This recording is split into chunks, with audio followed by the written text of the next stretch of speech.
ಇವತ್ತು 7 ಲಕ್ಷ ರೂಪಾಯಿ ಅಮೌಂಟ್ ನೀರಲ್ಲಿ ಹೋಮ ಮಾಡ್ದಂಗೆ ಹೋಗ್ಬಿಡ್ತು. ಯಾರ್ದಪ್ಪ ಅಂತಂದ್ರೆ ನಮ್ಮ ಆರ್ಜೆ ಬ್ರದು.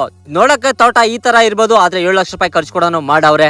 ಆದ್ರೆ ಮಾಲೂರಲ್ಲಿ ಮದ್ದು ತಂದು ಹೊಡೆದಿದ್ದಾದ್ಮೇಲೆ ಈ ತರ ಕೊಡೋನು ಆಗೋಯ್ತೆ ಗಿಡಗಳು. ನೀವು ಬೇಕಾದ್ರೆ ಅಬ್ಸರ್ವ್ ಮಾಡ್ಬೋದು. ಯಾರೆಲ್ಲ ಇದ್ದೀರಾ ನಮ್ಮ ರೈತರು, ನನ್ನ ವಿಡಿಯೋಸ್ ಯಾರೆಲ್ಲ ನೋಡ್ತಾರೆ, ದಯವಿಟ್ಟು ಆದಷ್ಟು ಜನಕ್ಕೆ ಈ ವಿಡಿಯೋನ ಶೇರ್ ಮಾಡಿ ಸಪೋರ್ಟ್ ಮಾಡಿ. ನಮ್ಮ ರೈತರ ಪರವಾಗಿ ನಾವು ನಿಂತಿರೋದು, ಅದಕ್ಕೋಸ್ಕರ ನಮ್ಮ ರೈತರ ಪರವಾಗಿ ಈ ವಿಡಿಯೋನ ಮಾಡ್ತಾ ಇರೋದು. ಮೊನ್ನೆ ತೋಟದಾಗ ಹೋದಾಗ ಈ ತರ ಕೊಡೋನು ಇತ್ತು, 3 ತಿಂಗಳು ಕೊಡೋನು ಆಗಿತ್ತು. ಆದ್ರೆ ಮದ್ದು ಮಾಲೂರಲ್ಲಿ ತಗೊಂಬಂದಾಗ ಈ ತರ ಕೊಡೋನು ಆಗೋಯ್ತು. ದಯವಿಟ್ಟು ಆದಷ್ಟು ಜನನ ಕೇಳ್ಕೊಳೋದು ಒಂದೇ, ನಮ್ಮ ರೈತರು ಯಾವತ್ತನ ಮದ್ದಕ್ಕೆ ಬಂದಾಗ ಏನೈತೆ ಅದೇ ಮದ್ದು ಕೊಡ್ರಿ. ದಯವಿಟ್ಟು ಬೇರೆ ಮದ್ದು ಕೊಟ್ಟು ನಮ್ಮನ್ನ ಹಾಳು ಮಾಡಕ್ ಹೋಗ್ಬೇಡಿ ಅಂತ ಹೇಳಕ ನಾನು ಇಷ್ಟಪಡ್ತೀನಿ. ನಮ್ಮ ರೈತರು ಬೆಳಗ್ಗೆಯಿಂದ ಸಂಜೆ ಗಂಟ ಬಿಸಿಲಲ್ಲಿ ಕೆಲಸ ಮಾಡ್ಕೊಂಡು ಸಾಲ ಮಾಡಿ ಒಳ್ಳೆ ಬೆಳೆ ಬೆಳೆದು ಆ ಬಂದಿರೋ ಕಾಸಲ್ಲಿ ನೆಕ್ಸ್ಟ್ ಬೆಳೆಕ ಇಕ್ಕೊಂಡಿರ್ತಾರೆ.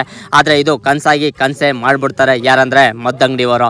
ಯಾಕಂತಂದ್ರೆ ಈ ಅನ್ಯಾಯ ನಮ್ಮ ಆರ್ಜೆ ಬ್ರೋ ಕೂಡ ಆಗೈತೆ, ಅದೇ ತರ ತುಂಬಾ ರೈತರು ಕೂಡ ಆಗೈತೆ ಅಂತ ಕೂಡ ಅನ್ಕೊಂಡಿದ್ದೀನಿ. ಯಾವ್ದು ಕೂಡ ಪರ್ದೆ ಮೇಲೆ ಬಂದಿಲ್ಲ, ಆದ್ರೆ ಇವತ್ತು ನಾನು ಪರ್ದೆ ಮೇಲೆ ತೋರಿಸ್ತಾ ಇದ್ದೀನಿ ಸೋಷಿಯಲ್ ಮೀಡಿಯಾದಲ್ಲಿ. ತುಂಬಾ ಜನ ಕೂಡ ಕೇಳ್ತಾ ಇದ್ದಾರೆ, ರೈತರು ಯಾಕಣ್ಣ ಸಾಯ್ತಾ ಇರೋದಂತ, ಕ್ಯಾಶ್ ಕೊಡ್ದಿರಾ ಯಾವುದೇ ಮದ್ದಂಗಡಿಗೆ ಹೋದ್ರೆ ಕ್ಯಾಶ್ ಅಂಡ್ ಕ್ಯಾರಿ ದೋಸ್ತಿ ಪ್ಯಾರಿ ಕೊಡೋನು ಅಂತಾರೆ.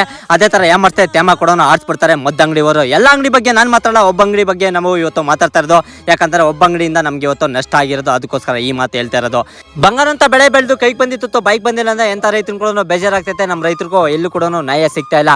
ಯಾವ ಮದ್ದಂಗಡಿಯಿಂದ ಮದ್ದು ತಂದು ಹೊಡೆದು ಈ ತರ ಆಗೈತೆ ಅಂತ ನಿಮ್ ಸಂಪೂರ್ಣ ಮಾಹಿತಿ ಬೇಕಂದ್ರೆ ನಮ್ಮ ಆರ್ಜೆ ಬ್ರೋ ಪೇಜ್ ನ ಫಾಲೋ ಮಾಡ್ಕೊಳ್ಳಿ. ನಾಳೆ ವಿಡಿಯೋ ಕೊಡೋಣ ಆಗ್ತಾರೆ ಅಂತ ಹೇಳಕ ಇಷ್ಟ ಪಡ್ತೀನಿ. ಇವತ್ತಿನ ಕತೆ ಇಷ್ಟು, ನಾಳೆ ಸಿಗ್ತೀನಿ ಫ್ರೆಂಡ್ಸ್ ನಿಮ್ಕ.